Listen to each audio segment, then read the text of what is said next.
99% من الناس ما يعرفون هالمدينة، وهذا طبيعي جدا. اليوم راح أخذك معي لأكثر مدينة مستقبلية في الصين. تخيل قبل 40 سنة بس شنجن كانت مجرد قرية صيادين بسيطة، وهسا صارت من أكثر المدن حداثة وتقنية بكل الصين. هون تقدر تتسلق جدار جوا محطة المترو نفسها، تقدر تشرب قهوة حضرها روبوت قدامك، وحتى تقدر تستلم أكلك بطائرة درون توصلك إياها فوق راسك. جهز حالك منيح، لأنه بهالفيديو راح تفهم فعلا ليش الصين هي المستقبل. أدخل إلى واحدة من أكثر محطات المترو تطورا في الصين، في شنجن، ونبدأ بجولة كاملة داخل المحطة لأنها ضخمة فعلا. الجزء تحت الأرض وحده يتجاوز 200 ألف متر مربع. هذه واحدة من أكبر محطات المترو في العالم كله. انظر، هناك أشخاص كثيرون يلتقطون صورا داخل المحطة لأنها مبهرة حقا. في الصين التقاط الصور في أي مكان أمر طبيعي تماما، لأنه جزء أصيل من الثقافة هنا. أمشي داخل المحطة ولن تتخيل ماذا وجدت. انظر، هذا لا يصدق. توجد صالة تسلق كاملة داخل المترو نفسه، والناس يأتون للتدريب هنا فعلا. الأمر استثنائي حقا. وصالة التسلق تمتد حتى خارج المحطة، لأن هناك جدرانا بين الداخل والخارج يمكن التدرب عليها أيضا. على أي حال، أجد أنه أمر مذهل أن ينجحوا في خلق مساحة بهذا الأناقة داخل محطة مترو. والطريف أن بعض الناس يأتون فقط لمشاهدة الرياضيين وهم يتدربون. هناك أيضا سينما كاملة داخل المحطة. توجد أفلام عالمية، لكن الغالبية أفلام صينية. يمكنك شراء الفشار بضع سنتات فقط. والاستلام تذكرتك، كل ما عليك فعله هو مسح رمز QR على الجهاز، وستحصل عليها فورا. وانظر، لن أصور كثيرا هنا لأن الأمر غريب بعض الشيء، لكن يوجد متجر يشبه تماما متجرا عالميا معروفا داخل محطة المترو نفسها. لا أعرف كيف هذا ممكن أصلا. المحطة كبيرة لدرجة أن طاقم الأمن والصيانة يتنقلون بمركبات كهربائية صغيرة، لأن المسافات هائلة ولا وقت للتنقل مشيا. الآن لم يعد أي شيء يفاجئني.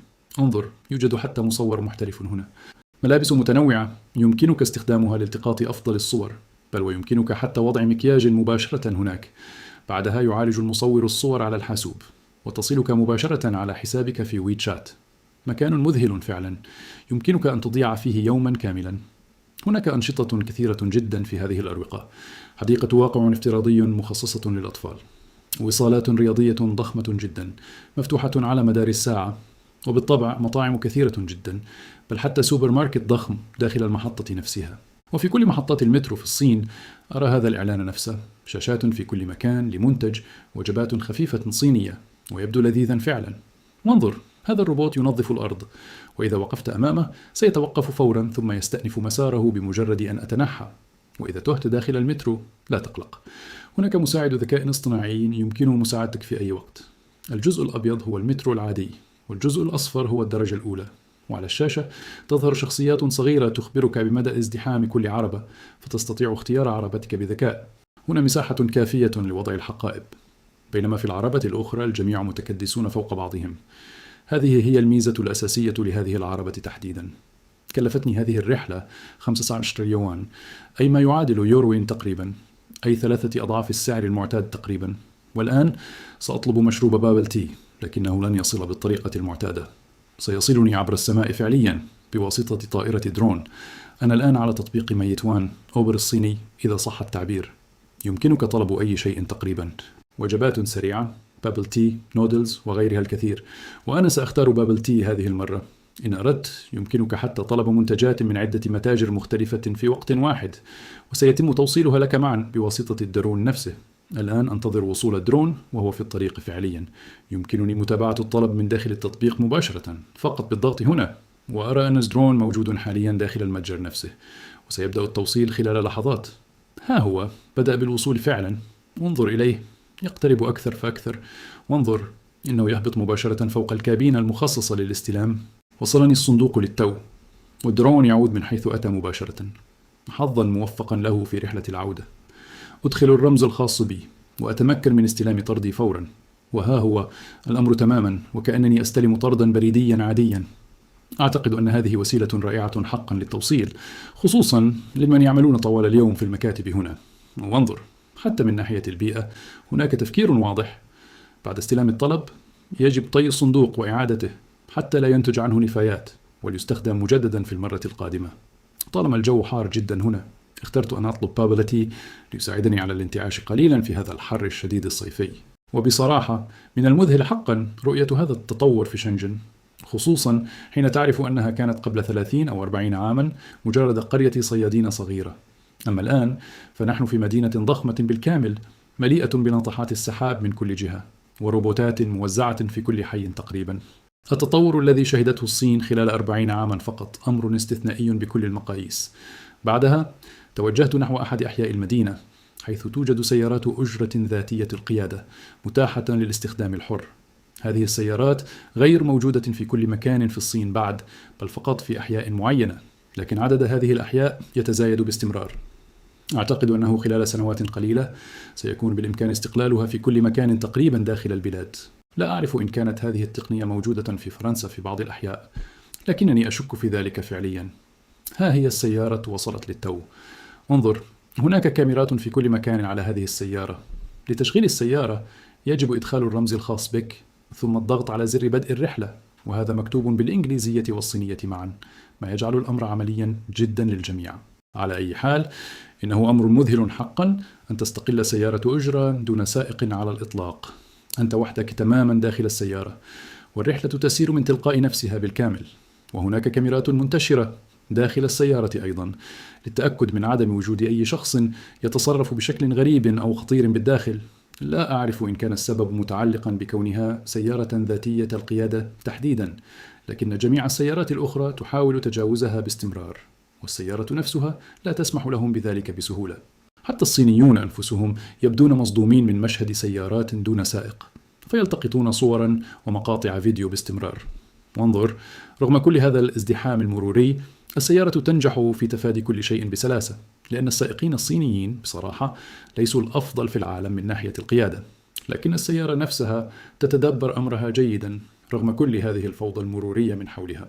انظر، بما أننا عالقون قليلا بسبب فوضى السائقين هناك، السيارة تغير اتجاهها تلقائيا وتتجاوزهم بنفسها. توجد شاشة تظهر كل العوائق المحيطة على مدى 62 درجة لعشرات الأمتار، حتى لا يكون هناك أي احتمال لحادث. وعلى الشاشة الصغيرة الداخلية يمكنك الدخول إلى قائمة لسماع الموسيقى أو الاطلاع على ملخص كامل حول السيارة وطريقة عملها بالتفصيل. وانظر، لست وحدي في هذه السيارة فعليا. هناك دمية ضخمة جالسة على المقعد المجاور، وكأنها راكبة أخرى معي. الآن نقترب من الوجهة، والسيارة بدأت تبحث عن مكان مناسب للركن نفسها. انظر، إنها تبحث حاليا عن مساحة فارغة على المسار الأيمن بدقة. حسنا، يجب أن أغادر هذه السيارة، وهذا يحزنني قليلا بصراحة. إنها التاكسي المفضل لدي في حياتي كلها بلا مبالغة، لكن كل الأشياء الجميلة لها نهاية في النهاية. وهكذا أوصلتني السيارة إلى هنا بالضبط. أنا الآن في حديقة عامة، وفيها صالة رياضية في الهواء الطلق مجانية بالكامل، وهي حديثة جدا من ناحية التجهيزات. توجد عشرات الأجهزة الإلكترونية لتمارين كمال الأجسام، وأيضا أجهزة كثيرة للكارديو مثل الدراجات البيضاوية. وهنا توجد ألعاب افتراضية كثيرة يمكن ممارسة الرياضة من خلالها. انظر، هذا الشخص يلعب تنس افتراضيا بلا مضرب حقيقي فقط أمام هذه الشاشة الضخمة، وهذا الشخص الآخر يتدرب أيضا، ويبدو أنه يقود بحركات صغيرة بيديه. انظر، يجب أن أريك هذا فعلا. يمكنك ركوب دراجة كاملة أمام شاشة عرض، وكأنك تقود فعليا في الخارج. هنا هم يمارسون ركوب الدراجات، بينما الشاشة أمامهم تعرض مشاهد طبيعية خارجية حقيقية. هذا حقا مستوى مختلف تماما عمن اعتدنا عليه. الآن أنا داخل الحديقة، وانظر إلى آلات البيع الأوتوماتيكية هنا. إنها مذهلة فعلا. مثلا، أريد أن أخذ زجاجة ماء، ويمكنني الدفع مباشرة باستخدام وجهي فقط، وها هي الزجاجة تخرج فورا. كلفتني هذه الزجاجة 40 سنتا فقط، مدفوعة بالوجه مباشرة. وهنا أيضا توجد آلات بيع أوتوماتيكية للآيس كريم.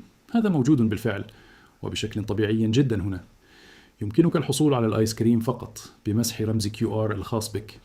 مقابل أكثر بقليل من €1 تحصل على الآيس كريم وتدفع فورا دون أي تعقيد، وبعدها فقط عليك انتظار استلامه من الآلة مباشرة. وها أنا استلمت الآيس كريم للتو. أشعر وكأنني آكل الآيس كريم في كل فيديو أصوره تقريبا. وانظر، أسفل العلبة توجد ملعقة صغيرة جاهزة، والآيس كريم نفسه لذيذ جدا، بسيط لكنه طازج. لكن الأمر الأكثر إثارة هو رؤية آلة تعد لك الآيس كريم مباشرة أمامك بواسطة نظام آلي متكامل. وبجانب آلة الآيس كريم مباشرة توجد آلة أخرى لصناعة حلوى القطن يمكنها تحضيرها بأي شكل تريده تقريبا.